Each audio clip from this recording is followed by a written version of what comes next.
خطا ہونا بزرگی میں کوئی رکاوٹ نہیں۔ ماعز اسلمی کو پتھر پڑ رہے تھے جب وہ حد لگ رہی تھی، کہ ابھی جو تم نے ماعز کا گوشت کھایا اس سے زیادہ ناپاک تم نے کھایا۔ گناہ ہونا انسانی اللہ اور بندے کے تعلق میں رکاوٹ تب بنتا ہے جب اصرار ہو، میں حاملہ ہوں زنا سے، مجھے پاک کریں۔ اس لیے کبھی کسی کے گناہ پر اس کو حقیر نہ سمجھو۔ ہاتھ جوڑتا ہوں۔ انہ من یتق، وہ انسان ہی نہیں جس سے خطا نہ ہو، اور پھر وہ انسان ہی نہیں ہے جو خطا پہ شرمندہ نہ ہو، پھر وہ شیطان ہے۔ خطا ہونا بزرگی میں کوئی رکاوٹ نہیں۔ صحابہ کی خطاؤں کو اللہ نے قرآن میں ذکر کیا، صحابہ سے ہر بڑے سے بڑی خطا ہوئی۔ اس میں ایک پیغام تھا کہ اتنے بڑے مقام والے سے بھی خطا ہو سکتی ہے اور اللہ کے تعلق میں کوئی کمی نہیں آ سکتی۔ توبہ۔ ماعز اسلمی کو پتھر پڑ رہے تھے جب وہ حد لگ رہی تھی، تو دو آدمی آپس میں باتیں کر رہے تھے، دیکھو اچھا بھلا اس پر پردہ ڈال دیا تھا اللہ کے نبی نے، یہ خود ہی اپنے آپ کو ذلیل کر کے آ گیا۔ تو جب وہ ان کا انتقال ہو گیا اور وہاں سے واپس ہوئے تو راستے میں ایک گدھا مرا پڑا تھا، تو آپ نے کہا ان دو آدمیوں کو بلاؤ، وہ دونوں آ گئے۔ آپ نے فرمایا اس کا بیٹھ کے گوشت کھاؤ۔ یا رسول اللہ، یہ آپ کیا فرما رہے ہیں؟ ناپاک، حرام، مردار۔ کہ ابھی جو تم نے ماعز کا گوشت کھایا اس سے زیادہ ناپاک تم نے کھایا۔ کہ تم اس کی غیبت کر رہے، اور میں محمد مصطفیٰ اللہ کی قسم کھا کے کہتا ہوں میں اسے دیکھ رہا ہوں جنت کی نہروں میں نہاتا پھر رہا ہوں۔ گناہ ہونا انسانی اللہ اور بندے کے تعلق میں رکاوٹ تب بنتا ہے جب اصرار ہو، کرتا ہی جائے کرتا ہی جائے۔ اس لیے کبھی کسی کے گناہ پر اس کو حقیر نہ سمجھو۔ ہاتھ جوڑتا ہوں۔ کسی کو حقیر، کسی سے نفرت نہ، اپنی نیکی کے تکبر سے بچو۔ اللہ کی قسم، نیکی کا تکبر پیسے کے تکبر سے بھی زیادہ خوفناک ہے۔ ہم ایسے، ہم ایسے، تم ایسے، تم ایسے۔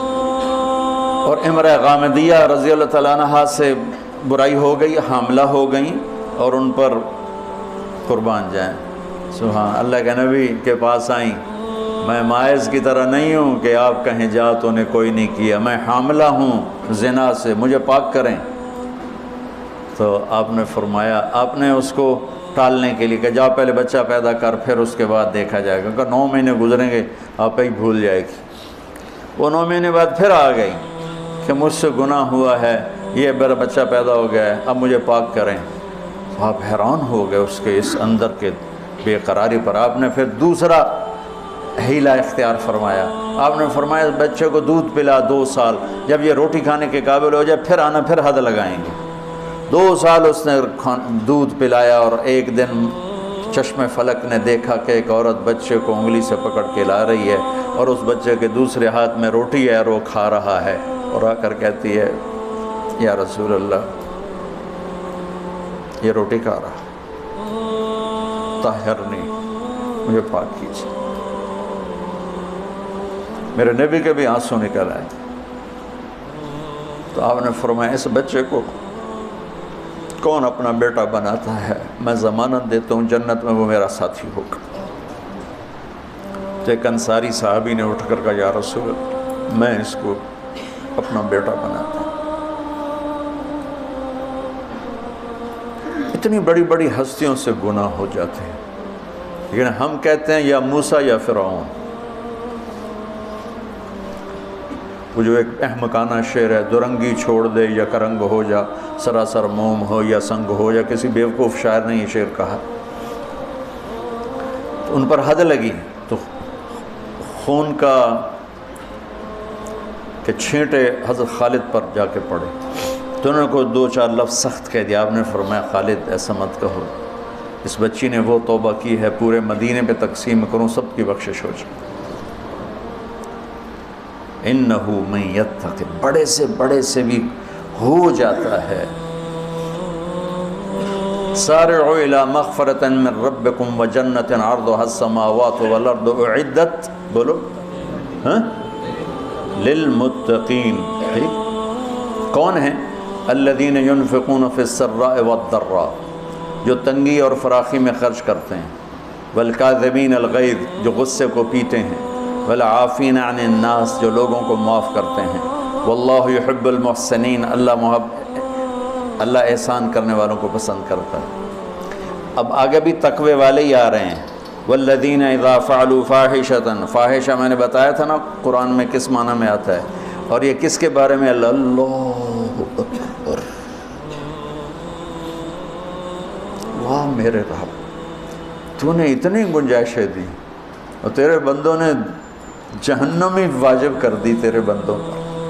مجھے ایک پڑھا لکھا نوجوان کہنے لگا تسی مولویاں ساڑھے کو ساڑھا رب کھولے، اور ساتھ ہی رونے لگا کہ تسا مولویاں ساڑھے کو ساڑھا رب کھولے،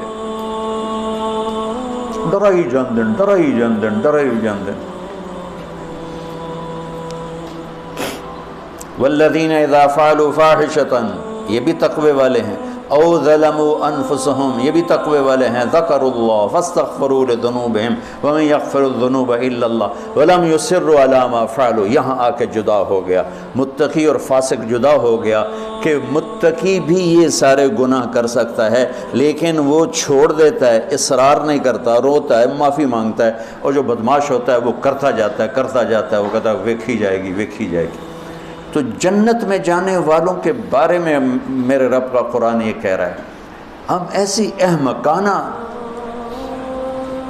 سوچ کے مالک ہیں کہ نیک آدمی تو بن جائے معصوم پاک نبیوں کی طرح، اور جو نافرمان ہے وہ فرعون بن جائے، وہ کیوں نیکی کرتا ہے؟ میرا کالج کا ساتھی تھا احمد مصطفیٰ، 96 میں فوت ہو گیا۔ اس کا چلہ لگا تو سارے عیب چھوٹ گئے، صرف شراب رہ گئی تھی۔ تو وہ نشے میں اس کے دوستوں نے اس کو گھر کے دروازے کے سامنے اتارا تو وہ دروازے پر ہی گر کے پڑا ہوا تھا۔ تو پولیس کی گزری وین تو انہوں نے اٹھا کے ڈالا اور چوکی لے گئے۔ صبح اس کی آنکھ کھلی تو روشنی ہو رہی تھی، تو اس نے سپاہی بھی جانتے تھے، اچھا بڑے آدمی کا بیٹا تھا، خود بھی کافی مشہور تھا، تو اس نے کہا یار جلدی جلدی مصلی لوٹا لو، میں نے نماز پڑھنی۔ تو کہنے لگا راتی کی کر دے رہے ہو؟